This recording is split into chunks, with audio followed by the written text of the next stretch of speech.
Quais são os tipos de função densidade de probabilidade que existem? Bom, eu posso mudar a quantidade de variáveis da função. Então, vamos supor que a função tem uma variável só. O que tem que acontecer para essa função ser uma função densidade de probabilidade? A função deve ser sempre positiva. E a integral da função tem que dar 1. Só que como a função só tem x, uma variável, você vai ter uma integral simples. Entendeu? Um exemplo disso é a função normal. Você tem aquela famosa função normal que tem formato de sino. A área abaixo dessa região aqui, ela tem que ser igual a 1. É uma outra forma de interpretar, né? A integral tem que ser igual a 1. E como essa função é sempre positiva, a área do gráfico, a área entre o gráfico e o eixo x tem que ser sempre igual a 1. Isso sempre acontece quando a gente está falando de uma função densidade de probabilidade. Isso é uma das aplicações do cálculo. Então, para você passar em cálculo de primeira, não adianta ficar só fazendo... saber fazer o exercício não é só saber resolver a integral. Você tem que saber interpretar. Nesse caso aqui, de função de densidade de probabilidade, o resultado das integrais vai te fornecer a probabilidade de ocorrência. Então, tem muitas aplicações no cálculo. E quando tem duas variáveis? Se tiver duas variáveis, é muito parecida as condições.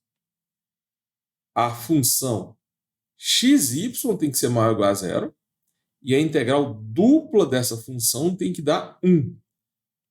A gente pode interpretar isso no gráfico. Como que a gente interpreta isso? Como a função tem duas variáveis, agora você vai ter que interpretar em 3 dimensões. Então você tem x, y e z.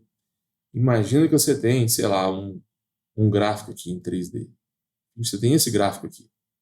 Um pedaço de circunferência. Finge que isso aqui... Circunferência não. Finge que isso aqui é 1/8 de uma esfera. Tá? Estou colocando um exemplo aleatório aqui. Vocês conseguem enxergar? Tem essa parede aqui, essa outra parede aqui, e aqui você tem um chão. Então, vai ficar mais fácil de ver, ó, a função está assim. Espera aí. É difícil desenhar em 3D, né? Mas olha só. Imagina que você tem esse gráfico em 3 dimensões. Aí o volume entre esse gráfico e o plano XY tem que ser igual a 1. Essa é a segunda condição. Se a integral dupla tem que dar 1 e a função é sempre positiva, então eu estou falando que o volume abaixo do gráfico e o plano XY tem que ser igual a 1. Entendeu? Quando é uma variável, a área do gráfico tem que ser igual a 1. Quando é duas variáveis, o volume abaixo do gráfico tem que ser igual a 1. E existem ainda com 3 e 4 variáveis. A lógica é a mesma, só que você perde a interpretação gráfica, né?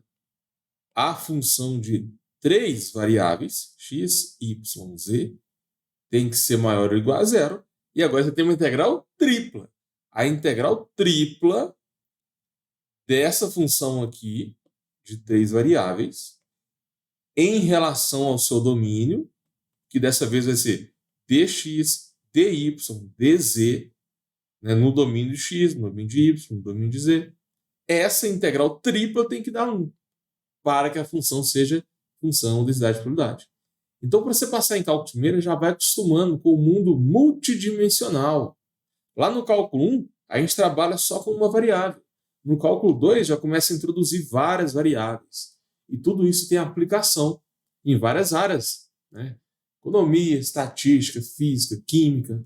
Aqui eu estou mostrando uma aplicação na matéria de estatística, né? Cálculo de função densidade de probabilidade. A gente usa integral para fazer o cálculo de probabilidade.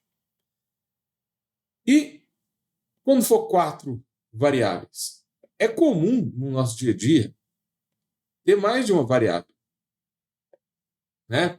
O mundo não é bonito, né? Imagina se tudo fosse com uma variável só, mas não é bem assim, né? Você tem o lucro da empresa. O lucro da empresa depende só de uma variável? Lógico que não, depende de várias. Depende do preço do concorrente, depende dos juros. Tem várias variáveis que influenciam o lucro. Então, é muito comum de trabalhar com exercícios de várias variáveis. Normalmente, quando aparece exercício mais complicado, são tantas variáveis que você para de escrever x, y, z. Imagina você tem 10 variáveis. Aí vai acabar as letras do alfabeto, né? Aí a gente chama de x1, x2, x3 e assim por diante. Vai até xn. Então, a gente pode trabalhar com 100 variáveis. Você perde a interpretação gráfica, mas a gente pode fazer conta. Então, se você tem 4 variáveis, aí agora a função de 4 variáveis tem que ser sempre maior ou igual a zero. E a integral dessa função agora é integral em 4 integrais. Deixa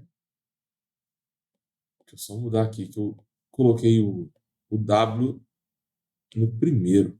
Pronto. Essa integral aqui, ela tem que ser igual a 1. E a gente pode expandir isso para 10 variáveis. Imagina uma função de 10 variáveis. A função tem que ser sempre positiva e a integral décima tem que dar 1. Esse é o padrão para você provar que a função vai ter densidade de probabilidade. Agora, por que essa integral tem que dar 1? Porque não existe probabilidade negativa, nem probabilidade maior do que 1. Isso aqui é a definição de probabilidade, né? A probabilidade ela é sempre maior ou igual a zero. E também, se você somar todas as probabilidades, tem que dar 1. Isso aqui no mundo discreto. Quando a gente trabalha no mundo contínuo, aí a gente usa essa mesma estratégia, só que demonstrando com integrais. Isso aqui é importante você passar em cálculo de primeira, que eu já vi muitos nas provas. Prova de cálculo pedindo para você provar que a função é uma FDP ou não.